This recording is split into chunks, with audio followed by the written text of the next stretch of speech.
안녕하세요. 저는 40대 초반인 이혼녀입니다. 저는 지금 제 2의 인생을 살고 있어요. 아직 젊은 나이인데도 사는 것이 참 녹록치 않는 것 같네요. 제가 진짜 기가 막히는 일을 겪었는데 정말 제 주위 지인들에게 말을 하고 하소연을 하기엔 너무 쪽팔리고 내 얼굴에 스스로 침을 뱉은 것만 같아서 이렇게 익명으로 사연을 쓰게 되었습니다. 저는 비록 실패했지만 결혼을 30대 중반이 되어서 했어요. 물론 결혼한 지 5년 만에 파경에 이르렀지만 말이죠. 30대 초반까지만 해도 결혼에 대한 독촉이 그리 심하지는 않았던 것 같은데 제가 중반이 되자마자 저희 부모님은 정말 빚쟁이가 빚을 독촉하는 것처럼 결혼을 독촉하기 시작했습니다. 저는 사실 비혼을 희망하고 있었기 때문에 싫다, 관심이 없다, 만날 생각 없다 등의 말로 요리조리 피해갔지만 정말 힘들었죠. 하지만 주위에서 아이를 낳아 행복하게 지내는 모습이 내심 부럽기도 했고 부모님의 등살을 제가 이기기 힘들다는 것도 깨달았기 때문에 부모님의 가져오는 선자리를 죄다 나가게 되었습니다. 물론 대부분의 선자리는 실패했어요. 애초에 제 마음가짐이 결혼에 회의적이었으니 당연한 결과이긴 했죠. 하지만 전남편과의 선자리는 성공적이었습니다. 전남편은 저보다 2살이 많았어요. 심지어 누가 봐도 호남형의 얼굴에 키도 컸고 젠틀한 사람이었죠. 매너도 좋았고 아주 섬세해 보였습니다. 게다가 직업이 사업가라 경제적으로도 매우 여유로운 편이었어요. 이 정도의 사람이면 결혼해도 되겠다는 생각이 절로 들었습니다. 아이를 낳아도 경제적으로 힘들 일이 없을 것 같아 보였거든요. 솔직히 까놓고 말하면 땡 잡았다는 생각이 참 많이 들었습니다.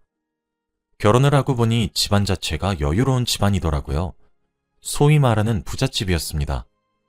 저희 친정도 사실 어디 가서 얕잡아 보일 집안이라고 생각하진 않았는데 정말 부의 차이가 어마어마하더라고요. 절로 기가 죽는 느낌이었어요. 그런데 보통 이렇게 차이가 나는 경우에는 시집살이가 또 어마어마하잖아요? 아침 드라마 소재로도 종종 등장할 정도니 말 다 했죠. 근데 무슨 일인지 시부모님이 진짜 천사가 따로 없으신 거예요. 심지어 전남편이 외동아들이라 시집살이 심하게 하시겠지 싶었는데 그저 우리 며느리 하시며 저를 귀하게 여기셨죠. 심지어 제사가 있었는데도 제가 힘들 것이란 이유 하나만으로 제사까지 전부 없애셨어요. 그리고 부잣집의 외동아들이라고 하면 임신을 강요하실 법도 한데 제 몸 건강이 우선이라며 아이가 없어도 된다고 했습니다. 와, 정말 나는 복에 겨운 며느리구나. 전생에 나라를 구한 건 아닌가? 하며 저도 최선을 다해 시부모님께 효도를 했어요. 솔직히 다시 태어나도 이런 시댁을 만날 수 있을까 싶을 정도였거든요. 시부모님과 저 사이의 관계는 정말 좋았습니다. 시부모님은 저를 귀하게 여기고 아껴주셨고 저도 그 사랑에 보답하기 위해 잘하려고 노력했으니 나쁜 게 오히려 말이 안 됐죠. 그러나 시부모님과의 화목함과 달리 사실 남편과의 결혼 생활은 불행했습니다. 불행이란 단어가 걸맞는지 잘 모르겠지만 결혼 생활을 하는 도중 저는 스스로가 초라했던 적이 많았거든요. 먼저 전 남편은 굉장히 섬세했어요. 연애할 적엔 그 섬세함이 저를 향한 사랑이고 관심이라 여겼는데 아니었습니다. 표현하자면 지나치게 감성적인 사람이란 느낌이라고 해야 될 것 같네요. 전 남편은 자기 물건에 손을 대는 것을 특히 싫어했는데 제가 정리한다고 위치를 정말 찔끔 옮긴 것까지 알더라고요. 그걸 알아차리면서 제게 소리를 꽥꽥 지르는데 정말 기가 막혔죠. 그 꼴을 보고 있으면 사내 놈이 왜 저러나 싶더라니까요. 그리고 또 부부간의 사랑을 잘 나누지 않았어요. 아무래도 남자는 성욕이 여자에 비해 훨씬 더 강하다고 하는데 연애할 적에도 결혼한 뒤에도 무슨 부처님도 아니고 제게 손끝 하나 대려고 하질 않더라고요. 저도 처음엔 지켜주는 것 같아서 좋았는데 제가 문화재냐고요. 결혼하고 나서도 그러니까 여자로서 자존심이 상했습니다. 제가 기분 전환 겸 이벤트를 해도 무덤덤하고 분위기를 잡아도 무덤덤해서 결국 제가 어느 정도 포기했습니다. 당연 부부관계가 그렇다 보니 아이 계획은 생각도 못하죠. 가족 계획이라던가 아이를 언제 낳아야 된다던가 그런 것들도 일절 없었어요. 그렇다고 해서 아이를 싫어하는 것도 아니에요. 같이 길을 걷다가도 아이가 지나가면 꼭 말을 걸고 인사하고 그럽니다. 여자는 35살이 넘어가면 노산이라고 하는데 어쩌려고 저러는지 모르겠더라고요. 임신이나 출산 또는 가족 계획을 주제로 운을 띄우면 자리는 피해버리더군요. 앞서 말한 이유들을 제외하더라도 솔직히 의심스러운 부분이 정말 많았습니다. 처음엔 당연히 외도나 불륜이라고 믿어 의심치 않았어요. 아내를 멀리하고 있으니까요. 하지만 제가 아무리 흔적을 뒤져도 남편에게 다른 여자의 흔적은 잡히지 않더라고요. 몰래 미행도 했었는데 회사랑 집만 오가는 아주 건전한 삶을 살고 있었습니다. 하지만 진실은 제 상상을 초월하는 것이었어요. 정말 충격적인 반전이 숨어 있더군요. 차라리 딴 여자랑 바람을 핀 것이 100배, 아니 1000배는 나았을 겁니다. 그럼 내가 맞바람을 필 수도 있고 또는 제게 미안하다, 잘못했다 두 손 모아 싹싹 비는 남편을 용서하고 우리 다시 잘 살아보자 하면서 가정을 지키려고 노력을 했을지도 모르는 일이니까 말이죠. 시부모님은 두 분 모두 저를 너무 좋아하셨어요. 제게 너무 친절하셨고 시어머니는 정말 우아하셨죠. 진짜 며느리 사랑이 하늘을 찌를 정도셨거든요. 뭐든 다 해주고 싶어 하셨고 노력도 하셨고 실제로 다 해주셨죠. 저희 신혼집은 시댁이랑 가까워서 종종 시댁에 남편과 함께 방문해서 저녁을 함께 먹었어요. 그렇게 저희 부부와 시부모님 이렇게 넷이서 둘러앉아 마당에서 바베큐 파티도 하고 조촐하게 차려 먹기도 하고 그렇게 소소하게 보냈죠. 제 상상을 추월한 비극이 일어난 날, 그날도 어김없이 우리는 시댁에서 함께 저녁을 먹기로 했어요. 마당에서 바베큐 파티를 하기로 했죠. 원래 남편은 칼퇴근을 해서 보통 같이 시댁에 도착했는데 그날따라 남편은 퇴근이 1시간 정도 늦어진다며 회사에서 바로 시댁으로 가겠다고 하더라고요. 그래서 저 혼자 시댁을 갔어요. 그런데 약속을 한 시간보다 제가 한참 일찍 도착했더라고요. 그 넓은 시댁에 저만 있는 거였어요. 시부모님께 전화를 드려서 언제쯤 도착하시냐 여쭤보니 지금 빨리 가고 있으니까 거실에서 TV 보면서 쉬고 있으라고 하시더라고요. 그런데 혼자 있어서 심심하기도 하겠다. TV에 재밌는 프로그램도 없겠다. 어차피 마당에서 바베큐 파티를 하면 그릴이나 수치나 이것저것 준비해야 될 것들이 있으니까 이왕 제가 먼저 도착한 김에 제가 미리 준비를 조금 해놔야지 하는 마음을 먹었어요. 시부모님께 예쁨 받고 싶기도 했고요. 저는 바베큐를 해먹을 준비를 하기 위해 창고로 갔죠. 끙끙거리며 숯도 꺼내고 불판도 꺼내고 하는데 구석진 곳에 엄청나게 낡아서 색깔도 바래진 상자가 하나 있더라고요. 저도 이걸 어떻게 찾았나 할 정도로 정말 구석진 곳에 가려져 있었어요. 그 상자는 판도라의 상자였죠. 그 상자 안에는 시댁에 있을 수 없는, 있어서는 안 될 물건이 들어있었습니다. 외동아들인 남편만 자식으로 둔 시댁에 여중여고 졸업 앨범이 있었거든요. 처음엔 당연히 의아했어요. 에? 왜 이런 것들이 여기 있는 거지? 남편 사촌 형제들 건가? 하고 대수롭지 않게 넘기려고 했습니다. 그런데 상자에 졸업 앨범들과 함께 어린 시절 사진을 모아놓은 듯한 앨범도 함께 있더라고요. 정말 아무 생각 없이 펼쳤습니다. 그 앨범에 담겨있는 여자아이는 귀여웠어요. 성장 앨범이라 그런지 아기가 커가는 모습이 담겨있더군요. 그런데 한 장 한 장 넘기면 넘길수록 여자아이의 얼굴이 남편과 많이 닮아 보이더라고요. 사촌이어도 이렇게 닮을 수 있는 건가 싶을 정도였습니다. 진짜 남편의 숨겨진 남매라고 해도 믿을 정도였어요. 성장 앨범은 고등학교 시절을 마지막으로 끊겼죠. 저는 그 후 옆에 놓여진 졸업 앨범도 펼쳤습니다. 아니나 다를까 졸업 앨범들은 성장 앨범에 나온 여자아이의 앨범들이 맞더군요. 그런데 그 앨범 속에 나와 있는 여자아이는 남편과 이름이 같았습니다. 소름 끼칠 정도로 쏙 빼다 박은 얼굴에 이름까지 똑같더군요. 전 남편의 이름은 중성적인 이름이기도 하고 특이한 이름이라 동명이인이 흔치 않거든요. 멍하니 혼자 앨범을 바라보고 있었지만 제 머릿속엔 정말 하나의 가능성이 짐작되었어요. 그리고 생각했죠. 제가 남편의 어린 시절 사진을 본 적이 있는지, 학창시절 친구를 만난 적이 있는지 말이죠. 그런데 생각해보니 없더군요. 저는 본능적으로 그 상자를 뒤지기 시작했습니다. 상자에는 앨범 말고도 상장이나 또 다른 사진들이나 많은 것들이 잔뜩 들어 있었어요. 점점 퍼즐이 맞춰가는 것 같았죠. 어쩐지 남편을 보며 남자치고는 유난이다. 남자가 왜 저렇게 기집애처럼 구는 거야? 라고 생각했던 모습들이 차례차례 떠올랐습니다. 그건 남편이 유나운스러운 것이 아니라 정말 여자였을 시절의 버릇이었던 모양이더군요. 저는 충격에 빠졌어요. 정말 그날의 기분은 아직도 형용할 수 없습니다. 남편이 한때 여자였다는 것을 깨닫고 느낀 감정은 말이죠. 저는 그렇게 한참 동안 넋이 나가 있었어요. 멍하니 서 있다가 창고는 널브러뜨리고 낡은 상자만 들고 시댁 거실에 앉아서 누군가 오길 기다렸죠. 한참 있으니 시부모님이 시댁으로 돌아오셨습니다. 집 앞에서 우연히 마주쳤다며 옆에 남편도 함께 서 있더라고요. 거실에 멀거니 앉아있는 제게 시어머니는 아가, 창고 앞은 왜 저렇게 널브러뜨리고 이렇게 거실에 혼자 앉아있어? 라고 물으시더라고요. 저는 아무 말 없이 세 사람을 멀거니 쳐다만 봤습니다. 그리곤 낡은 상자를 세 사람 앞으로 집어던졌어요.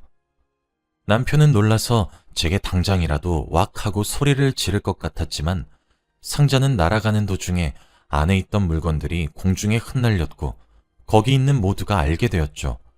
제가 뭘 찾게 되었는지 말이에요. 남편은 얼굴에 핏기가 가시더군요. 시부모님도 마찬가지였죠. 세 사람 모두 얼어붙어 있었어요. 저는 어머님, 아버님, 이게 뭔가요? 제가 버릇없이 물건을 집어던졌는데 왜 혼내시지 않으세요? 이렇게 나오시면 제가 한 망상이 진실이란 것밖에 더 돼요? 당신도 그래. 지금 이건 뭐야?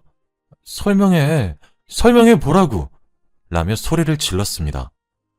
순식간에 상황을 파악한 남편은 곧장 무릎을 꿇었어요. 그러고는 미안해 여보. 일단 진정하고 내 말 좀 들어줘. 어? 라고 말을 더듬으며 저를 진정시키려고 했어요. 저는 됐으니까 당장 그 잘난 입으로 짓거려 보라며 몸을 부들부들 떨면서 화를 냈습니다. 그리고 이어지는 남편의 이야기에 저는 정말 할 말을 잃었어요. 맞아. 사실 나의 타고난 성별은 여자야. 나 원래는 여자였어. 고등학교 시절까지 말이야. 그런데 나도 항상 의아했어. 난 왜 이렇게 남들과 다른 걸까 했거든. 근데 시간이 지나면 지날수록 내 성 정체성이 남들과 다르다는 것을 알게 되었고, 그래서 수술을 결심했어. 나 성인이 되자마자 돈을 악착같이 모았어.